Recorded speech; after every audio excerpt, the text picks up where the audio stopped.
வணக்கம் மக்களே, welcome to our channel. இன்றைக்கி நம்ம பார்க்க போகிற படம் த பாய்ஸ். இந்த படத்தை கொரோனா டைமில் நடந்த மாதிரி எடுத்திருக்காங்க.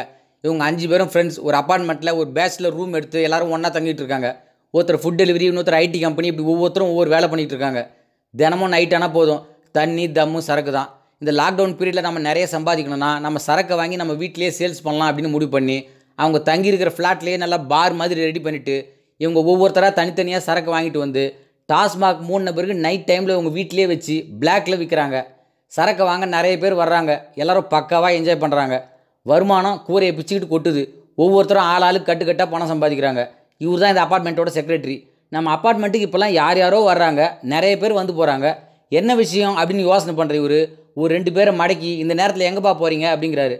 அதுக்கு அவங்க, நாங்கள் மேலே இருக்கிற பாய்ஸ் பாருக்கு போகிறோம் அப்படின்னு சொல்லிட்டு, இந்த காசு ஒரு சிகரெட் பேக்கெட் வாங்கி மேலே எடுத்துகிட்டு வா, மீதி காசை டிப்ஸாக நீயே வச்சுக்க அப்படின்ட்டு காசை அவர் கையில் வச்சுட்டு போயிட்டான். ஏன்டா இவரை பார்த்தா பாரில் வேலை செய்கிற மாதிரியா தெரியுது. சரி, அதுக்கப்புறம் விஷயம் தெரிஞ்சு போலீஸை வச்சு இவங்களை காலி பண்ண சொல்லிடுறாங்க.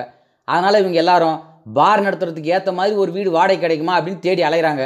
அந்த நேரத்தில் இவருக்கு சொந்தமான ஒரு வீட்டில் பேய் ஒன்று இருக்குதான். அந்த விஷயத்தை மறைச்சி ஒரு 2 லட்ச ரூபாய் அட்வான்ஸை வாங்கிட்டு அந்த வீட்டை அவங்க தலையில் கட்டிடுறாரு. அந்த பேய் ராத்திரியான இவர் உடம்புல புகுந்து மற்ற 4 பேரையும் அடித்து பொழந்து கட்டுது. மறுநாள் இன்னொருத்தர் உடம்புல புகுந்து மீதி 4 பேரையும் அடித்து துவம்சம் பண்ணுது.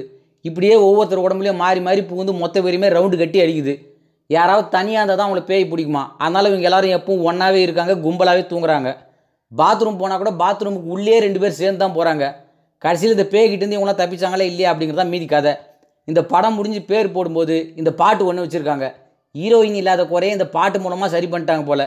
மற்றபடி உங்களை மீண்டும் அடுத்த வீடியோ சந்திக்கிறேன். நன்றி, வணக்கம்.